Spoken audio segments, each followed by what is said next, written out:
Oi, eu sou Gustavo Cunha e nós chegamos ao 5º episódio dessa série fantástica Watchmen, com várias peças de um gigantesco quebra-cabeças. O único problema é que nenhuma dessas peças se encaixa uma na outra, né? Nós temos clones, nós temos uma organização terrorista que tem bem mais recursos do que a gente imaginava, nós temos uma estrutura bilionária sendo construída no meio de Oklahoma e a gente não sabe para que ela serve. Nós temos alguns personagens da história original de 85 em posições-chave para a narrativa e nós temos até mesmo ambientes alienígenas sendo apresentados, mas até agora nada parece se relacionar. Esse foi um episódio pesadamente focado ali na figura do Wade Tillman, o Looking Glass, ou o espelho. Eu não sei você, cara, mas esse episódio acabou de transformar o Wade no personagem mais interessante dessa série pra mim. Em primeiro lugar, porque ele traz, numa escala menor, obviamente, né, muitas semelhanças com o próprio Rorschach da história original. Não apenas pelo fato dele usar uma máscara que cobre o rosto inteiro, né, mas também pelo fato de que essa máscara é feita de um material especial que diz muito sobre a personalidade do cara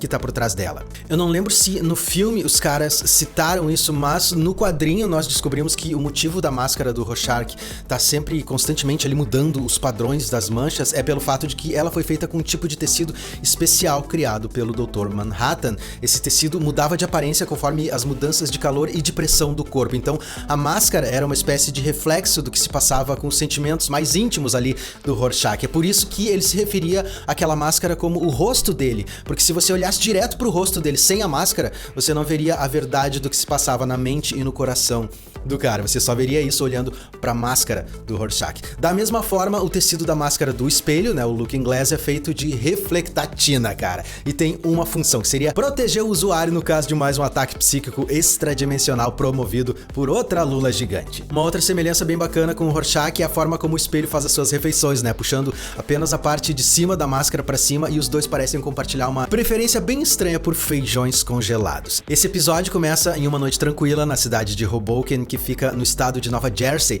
no distante e conturbado ano de 1985. Uma curiosidade é que, assim como acontece no quadrinho, na série, um pouco antes do desastre que abalou os Estados Unidos e o mundo nessa noite do ataque, o relógio do juízo final foi ajustado para 1 minuto para meia-noite. O relógio do juízo final, cara, é uma coisa que existe de verdade no nosso mundo. Ele é uma medida simbólica criada em 1947 pela Universidade de Chicago, e ele serve para apontar, por meio da medição das tensões entre nações nucleares, o quão próxima da extinção a humanidade está por conta de uma guerra nuclear. O mais próximo que esse relógio chegou da destruição do mundo, né, foi 2 minutos para meia-noite em 1953, quando os Estados Unidos e a União Soviética estavam no auge dos testes com dispositivos termonucleares. Ou seja, os caras anunciarem que o relógio do juízo final chegou a 1 minuto para meia-noite significa que a probabilidade de uma guerra nuclear é muito mais alta do que jamais esteve, né? A guerra vai começar de qualquer jeito. E é justamente essa situação limite que leva aqui no quadrinho o Adrian Veidt, né, até então o mais celebrado e inteligente dos vigilantes, a decidir que vale a pena sacrificar 3 milhões de pessoas para salvar o resto do mundo, para impedir que uma guerra nuclear comece. Ele faz isso materializando uma lula gigante bem no meio de Manhattan, o que é seguido de uma onda de choque psíquico que mata milhões de pessoas. Quem estava nas redondezas, como é o caso da cidade de Hoboken, sentiu também o impacto dessa onda de choque psíquica, embora por causa da distância ali, né, algumas pessoas tenham sobrevivido, pessoas como o jovem Wade Tillman. Porém, no caso dele, o trauma psíquico que ele sofreu naquela sala de espelhos fez com que ele se tornasse capaz de identificar quando uma pessoa tá mentindo e quando ela tá dizendo a verdade.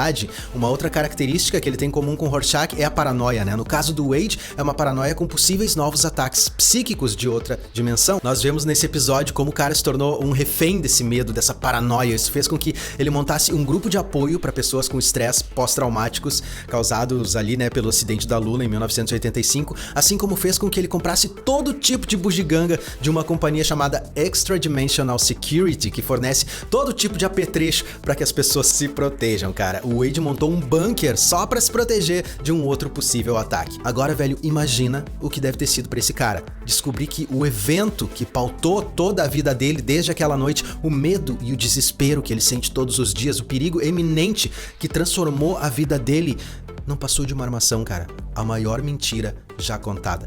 Se coloca no lugar desse cara, velho. Pensa só no que esse tipo de informação poderia fazer com a cabeça de um cara como o Wade, que, como nós descobrimos, né, já luta todos os dias só pra manter a sanidade.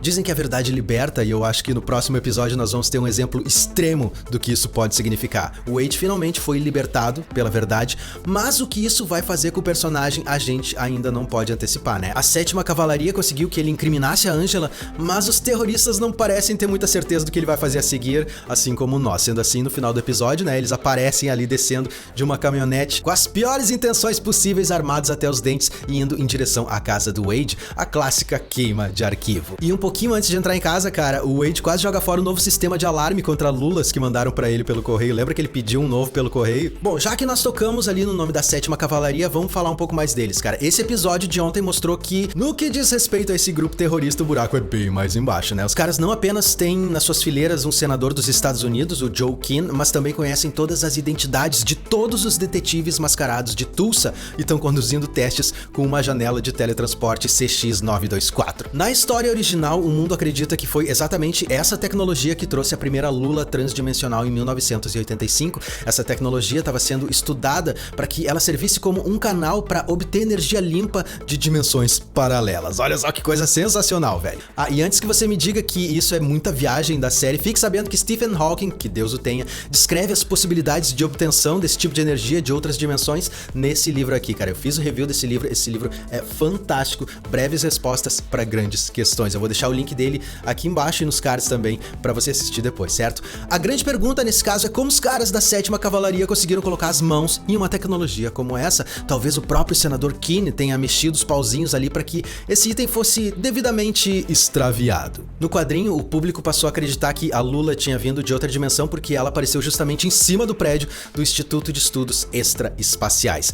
Na verdade, de uma certa forma até que foi isso, né? Porque o Adrian Veidt usou exatamente essa tecnologia para transportar a lula da Antártida, onde ela foi criada, até Nova York.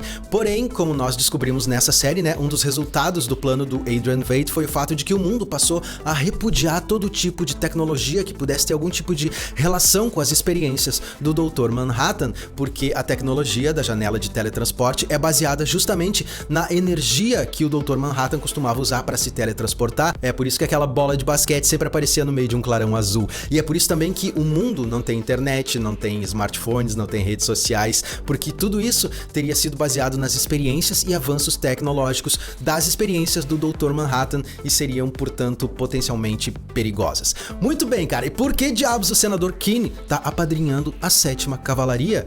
Bom, porque a exemplo do que o Adrian Veidt fez em 1985, ele quer remodelar a América e o mundo do jeito que ele acredita que seja mais adequado. E como exatamente isso poderia acontecer? Bom, velho, existem algumas forças antagonistas extremamente poderosas travando uma guerra por trás das cortinas nessa série, né? Essa luta é tão velada que nem mesmo nós, o público, fazemos ideia de quem são essas duas forças. No episódio passado, o Will comentou com a Lady Trio que em poucos dias a Angela ia saber o que eles estavam planejando com o relógio do milênio que está sendo construído ali em Tulsa. Nós não sabemos para que serve esse relógio, mas isso não quer dizer que outras pessoas nessa série não saibam. E se essas duas forças que estão lutando forem os chefes por trás do senador Keane, que gostariam de ter o controle sobre o próximo presidente dos Estados Unidos, e o lado do Will e da Lady Trio? E se o objetivo de todo esse embate fosse simplesmente ganhar o poder sobre as rédeas da política americana para sacramentar de vez, ou, no caso do senador Keane, acabar para sempre com a linha administrativa que teve início ali com o presidente Robert Redford? Nesse caso, não seria extremamente providencial ter uma máquina capaz de fazer com que uma ou mais pessoas pudessem se teletransportar para dentro das instalações do relógio do milênio no momento em que ele tivesse para ser ativado? Quem sabe para sabotar o dispositivo ou mesmo para tomar o controle dele?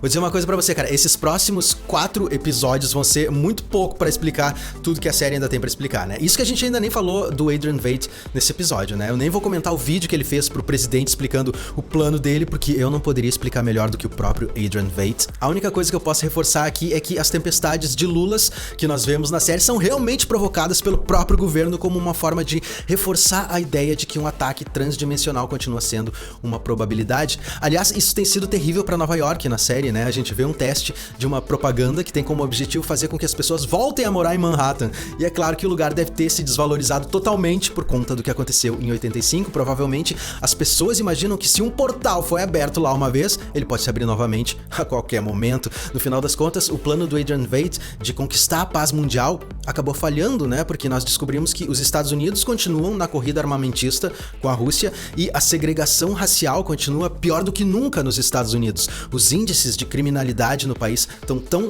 altos na série que os demais estados americanos estão pensando seriamente em adotar a política de policiais mascarados. De Tulsa, assim, só pra constar, né, essa lei foi proposta pelo senador Kenney, e se ela pegar nos outros estados, isso seria excelente pra campanha dele a presidente, não seria? Então, pro senador Kenney, quanto mais ataques de grupos supremacistas brancos acontecerem em todo o território americano, melhor pra campanha dele. Ah, a política! E o grande lance é que nós descobrimos nesse episódio que o Adrian Veidt realmente tá em outro planeta, né? Ou melhor, provavelmente numa lua de algum planeta. A gente finalmente descobriu por que ele ficava lançando os clones sem descanso por aquela catapulta. Ele queria usar os coitados como se eles fossem pequenos pixels pra formar uma pequena frase. Me salve.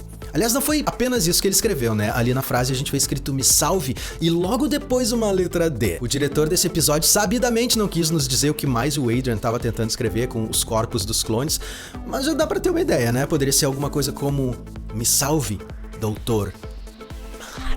Ele é novamente puxado pra dentro daquele ambiente controlado no qual ele estava preso, né, desde o início da série. E esse lugar onde ele está, pelo que a gente pôde ver, esse corpo celeste, com certeza não é Marte, né, porque nós todos já vimos várias fotos da superfície de Marte e ela não é daquele jeito, sendo assim, descarta Marte. Pelo que deu pra ver nas imagens dessa sequência, eu diria que o Adrian poderia estar sendo mantido em uma das luas de Júpiter. Vai dizer que esse planeta aqui do lado não parece Júpiter? Eu acho que parece. O grande lance é que Júpiter tem mais de 80 luas dos mais variados tamanhos, então seria bem difícil tentar adivinhar em qual dessas luas o Ozymandias está. As mais famosas luas de Júpiter são Io, Europa e Ganymedes. Se eu tivesse que chutar, eu diria que o Adrian pode estar em Europa. Por outro lado, o guardião daquele ambiente nos dá uma sólida pista a respeito de quem colocou tanto o Adrian quanto o resto dos clones por lá. Quando o Adrian é puxado de volta antes de levar um chute na cara, né, ele conversa com o guardião que insinua que Deus nos deixou e é improvável que ele volte. Olha, meu velho, que eu saiba, a única criatura nessa série que poderia ser confundida com uma divindade e agiria tão diretamente a ponto de transportar um ser humano da Terra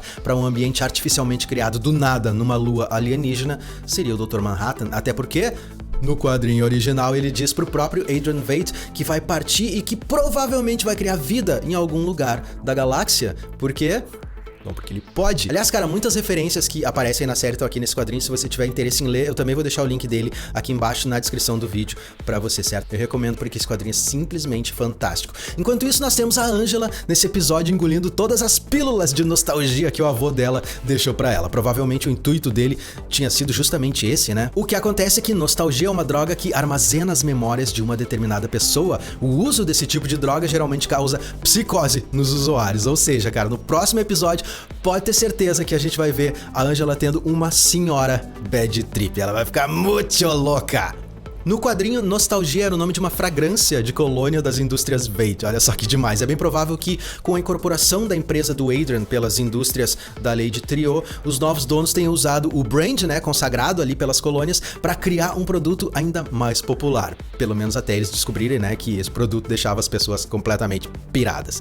Velho, eu sei que você tem perguntas, eu tenho perguntas, o negócio é nós termos fé no próximo episódio e confiar que os caras vão nos mostrar coisas tão fora da casa no sexto episódio que a gente vai esquecer completamente as perguntas que a gente tem sobre o quinto episódio. Então, cara, não esquece de se inscrever aqui no canal pra ver os próximos vídeos e também não esquece de mandar esse vídeo pelo WhatsApp pra aquele seu amigo que talvez não tenha entendido muito bem esse quinto episódio. Uma vez mais, muito obrigado e até a próxima.